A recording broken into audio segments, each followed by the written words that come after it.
തിരുവനന്തപുരം കോവളത്തെ പാചക തൊഴിലാളി രാജേന്ദ്രനെ കൊലപ്പെടുത്തിയത് അയൽവാസി രാജീവ് എന്ന് പോലീസ്.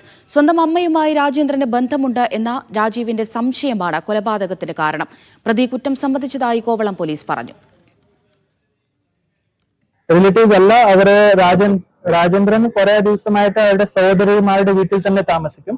അവരെല്ലാം അയൽവാസികളാണ്. അതുമുണ്ട്. പിന്നെ ആ സമയത്ത് പെട്ടെന്ന് ദേഷ്യത്തിൽ വന്നിട്ട് അവിടെ ടെറസിൽ കണ്ടപ്പോൾ, ഒരു സഡൻ പ്രൊവോക്കേഷനിൽ കണ്ടപ്പോൾ അത് ചെയ്ത കാര്യങ്ങളാണ്. അതാണ് നമുക്ക് മനസ്സിലാവുന്നത്. താത്കാലിക നമുക്ക് ഇത് ഒരാളെ മാത്രം സംശയിക്കുന്നുണ്ട്. അതിന്റെ അടുത്ത ഇൻവെസ്റ്റിഗേഷൻ ചെയ്തിട്ട് എന്തെങ്കിലും വേറെ റോൾ ഉണ്ടെങ്കിൽ നമുക്ക് അതും എടുക്കാം.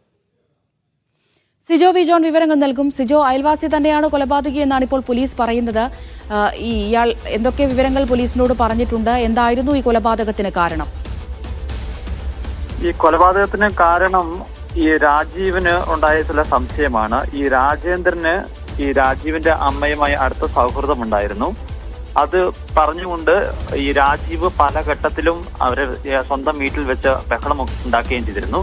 കഴിഞ്ഞ 14-ാം തീയതി വീടിന്റെ ടെറസിന്റെ മുകളിൽ നിൽക്കുന്ന സമയത്താണ് ഈ രാജേന്ദ്രൻ തൊട്ടടുത്തുള്ള ഇവരുടെ സഹോദരിയുടെ വീടിന്റെ മുകളിൽ ടെറസിൽ നിൽക്കുന്ന കണ്ടത്.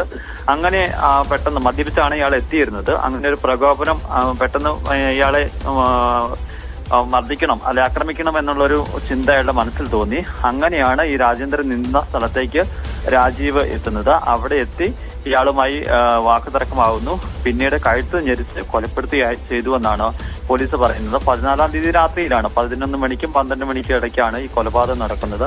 അതിനുശേഷം അവിടുന്ന് അയാൾ കടന്നു കളയുകയും ചെയ്തിരുന്നു. പിന്നീട് ശബരിമലയ്ക്കൊക്കെ പോയി എന്നാണ് അറിയുന്നത്.